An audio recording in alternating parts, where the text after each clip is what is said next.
Ladies and gentlemen, our top focus, what's been unfolding in the top court, and this is regarding the Waqf Act. There's been an absolute showdown of sorts where the Chief Justice of India has said Waqf property will not be denotified as of now. In fact, collector can continue with proceedings is what the CJI has said. Provision will not be given effect to.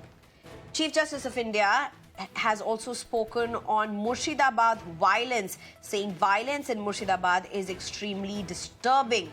Supreme Court is set to hear the matter at 2 in the afternoon tomorrow again. My colleague Harish joins us at this point. Good evening, Harish. What's been unfolding in the top court? If you could give us the key highlights.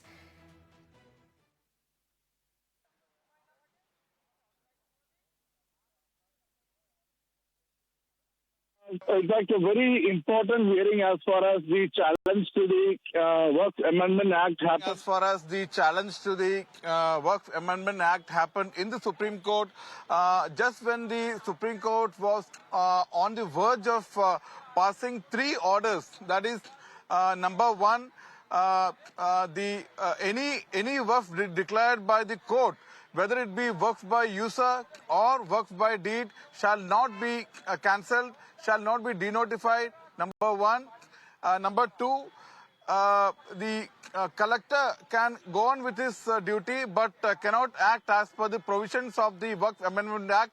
Number three, all members of the State Waqf Board or the Central Waqf Council shall be Muslims except the ex officio members.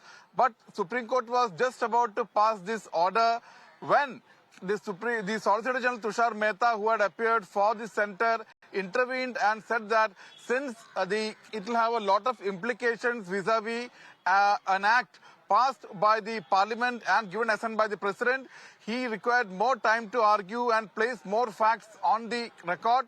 The Supreme Court adjourned the matter for tomorrow. So as of now, today, there is no order. These 3 points have not been passed. The Supreme Court was only mulling to pass these orders, taking after asking very pointed questions to the centre vis-a-vis the act in relation to the Waqf by user. Number one, the Supreme Court said you cannot insist on documents because there are several Waqf by user properties declared valid by the courts.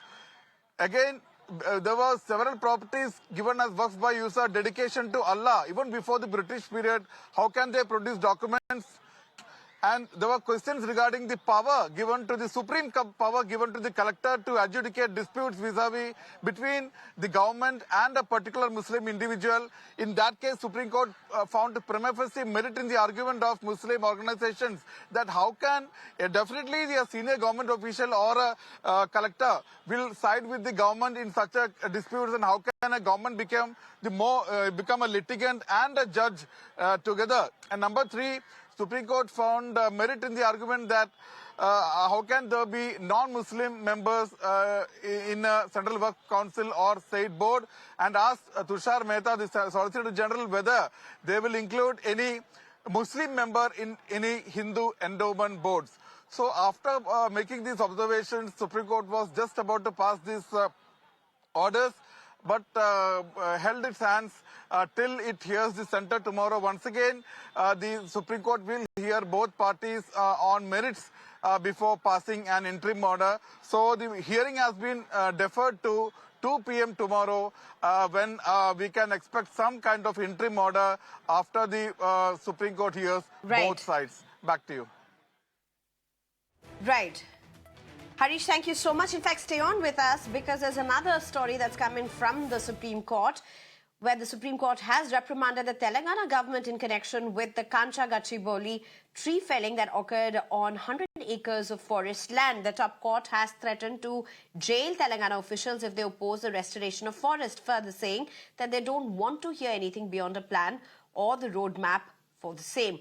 The Wildlife Warden of Telangana has been directed to examine and put into effect immediate steps that are required to protect wildlife.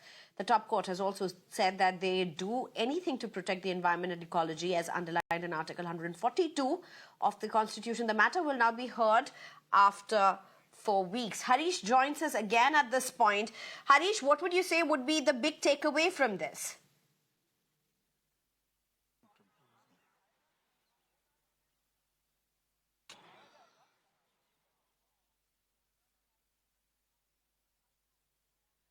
Yes, in fact, a very significant development as far as the Kancha Gachibowli issue is also concerned.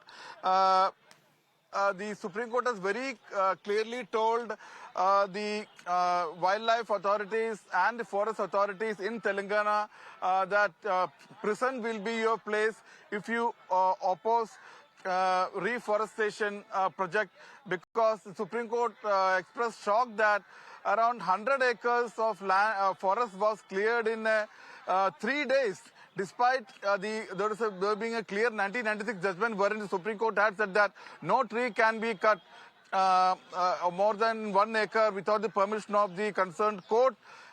Supreme Court has said that only local authorities' permission was taken, and the Supreme Court said pulled up the Abhishek Manu Singhvi, who had appeared for Revanth Reddy government of Telangana, the Congress government, which tried to justify this tree cutting, saying that it was not a declared forest land, and but the Supreme Court said that the registrar's report, the High Court registrar report, said that there were clearly peacock, deer and other animals in the forest, in that area, and the forest.